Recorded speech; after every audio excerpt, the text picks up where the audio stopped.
Hey everybody, John MacDonald here. Welcome back to the Goods Insight videos. Today, I'm talking about something crucial to every e-commerce business, and that is channel conflict. In this video, we'll cover what is channel conflict and how can it impact your business, notable pros and cons of adding new channels, and 4 strategies for preserving channel relationships. Ready? Let's dive in.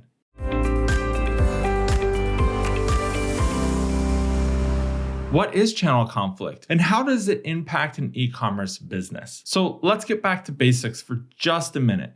A channel is a means of distributing your product. This includes selling direct to consumer through your website, selling to consumers in your brick and mortar stores, or partnering with physical retailers like Target and Walmart to sell in chain stores. You can also be partnering with online retailers like Amazon to sell in their marketplace. Now, channel partners are different parties working together to make, list, and distribute the product. A channel partner is often a manufacturer, a wholesaler, a retailer, a reseller, or even a consumer. Channel conflict is when 2 or more partners in a sales channel oppose each other. For example, when a retailer like Target or Walmart goes directly to a manufacturer to launch a copycat of one of your products, that would be a conflict. Or when you're selling a product at a lower price on your website than what you are doing so on Amazon. Conflict can be vertical, horizontal, or across multiple channels. The more common form of channel conflict is vertical channel conflict. This is when 2 parties at different points in the distribution channel, such as a manufacturer and a retailer, have a dispute. You can also have horizontal channel conflict. This is when 2 parties at the same level in a distribution channel, such as 2 retailers, are at odds. Lastly,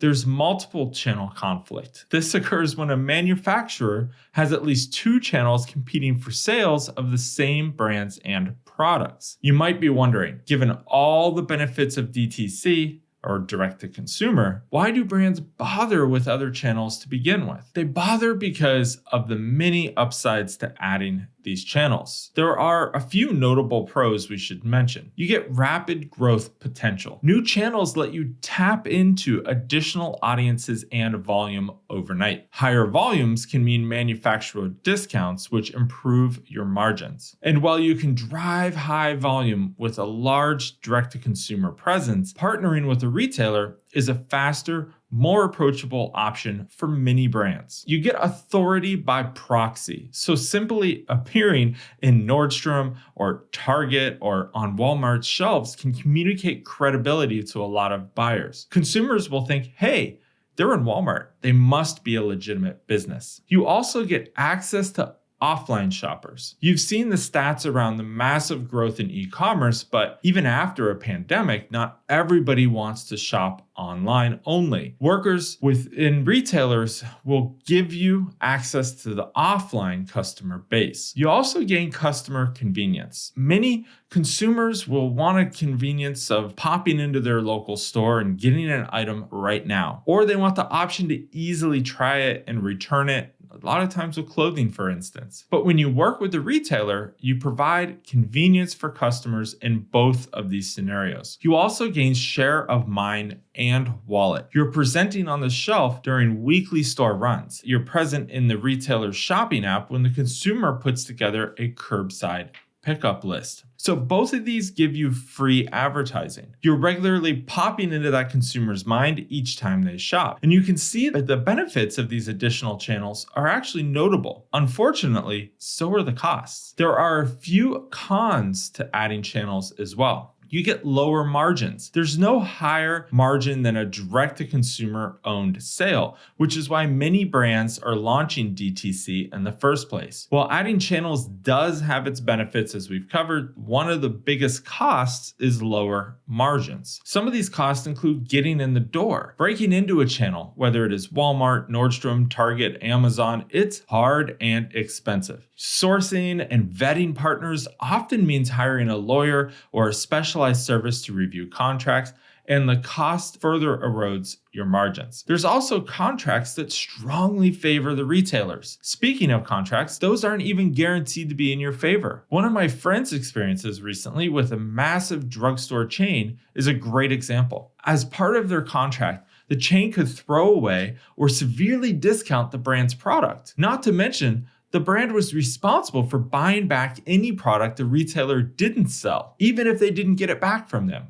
Yikes. Logistical complexities add up as well. Imagine having to get your product in bulk to 1,000 retailers on the same day with the product that has the same sell-by date. This is a major hurdle, and it's a logistical challenge, and these costs add up quickly. You also have poor customer data. When you add a non-direct-to-consumer channel, you inevitably lose control over the customer data. For example, who is purchasing your product gets a lot fuzzier. And you can often see a compromised customer experience. You're partnering with a retailer, which means giving up control over that customer experience. There's no way you'll visit thousands of retailer locations to ensure your product is being displayed correctly.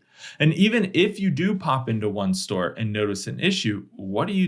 Do you ask for the manager and say, hey, I own this product and I need you to make these changes? It's a very awkward situation. And unfortunately, that's not even an exhaustive list.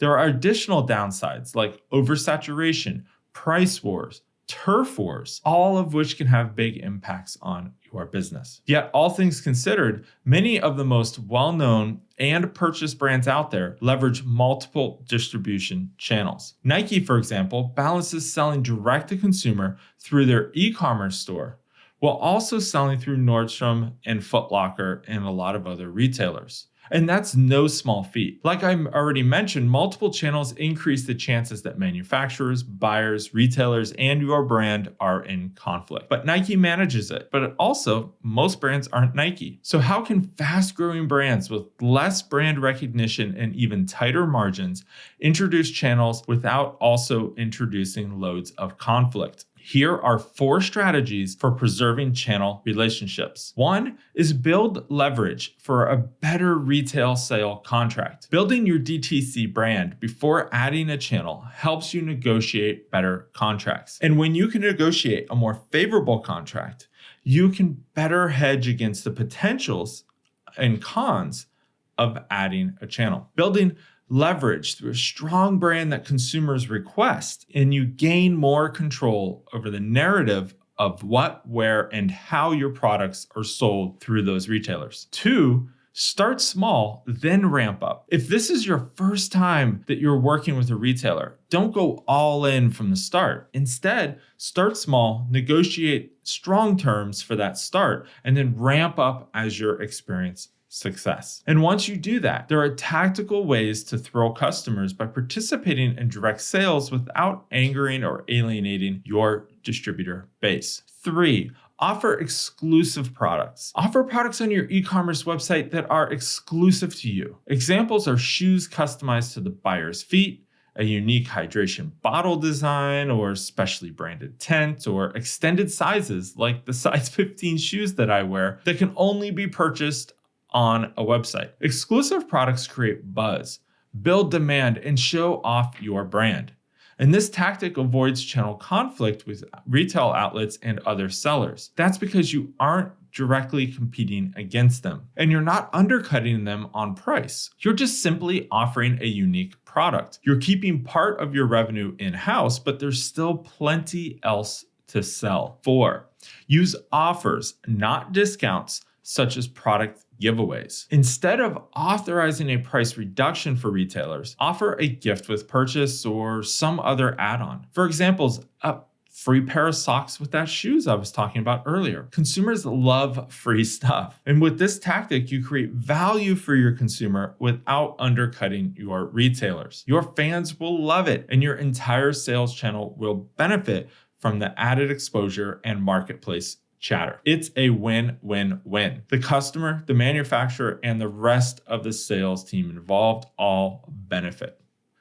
Okay, that was a lot. You likely know that introducing channels can be a big opportunity for your brand. So keep these strategies in mind as you do it to minimize the potential conflict. Assess whether new channels are a good fit for your brand before adding them. Understand the types of channel conflicts and why they occur. Start small and use watertight contracts. And leverage additional strategies like exclusive products and bonuses to keep retailers, customers, and your margins happy. And 5, listen to how other e-commerce leaders have navigated channels and learn from them on both their successes and failures. Okay, that's all I've got for today. Comment below. What are your experiences with channel conflict, and what did I miss in this video? Hit the subscribe button if you want to be notified every time we share a new video full of e-commerce insights. See you next time.